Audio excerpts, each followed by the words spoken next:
Abanyeshuri muri vacances sha mugiye kuza muhindura ibintu byinshi muri societe bakuru wanyu byananenga rukuno ndari ibintu batazi kugoronzora neza mufite uburyo muzabibona Wenye ni insozo ubundi ngo mfitahanu papa zanjyana ngajya nirwa nice muri biro nkayakorera na mesi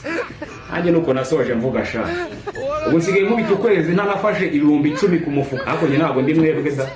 ntabwo ngenda yafata ahubwo uzayafata bigenze gute Abanyeshuri rero bikiri ku ishuri ari ubwenge buki bufite ngo wumva ngo rutuntu uzaza ngo kikorera ntatwe uzakora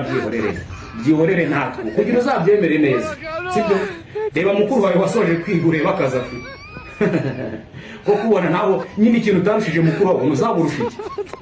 ega abana ba segonderi bafunga umutwe cyane babumva ngo ari ibintu bazahindura uwo mutwe y'ufungana ni materi ariko hano hanze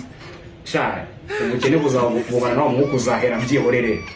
hano hanze se tubane kwiga ibintu ngo none nk'umuntu wiga ibintu ngo bya biology ngo MCE ngo biki muramba baza bana ibaze kuva nasoza kwiga nta ndajya gusaba akazi bambwire ngo umbwira igice kimwe cy'isenane ngo hakazi naho umbwira ajya n'ibiki bindi bajya bigara ngururabyo rubyara bigenze gute nta ndajya kugasaba ngo babimbaze none urumva uzaza kurishisha ururabyo gute n'isenane urumva uzabigenza gute strategy uzakoresha ari iyihe ntayo papa ibyo bintu byihorere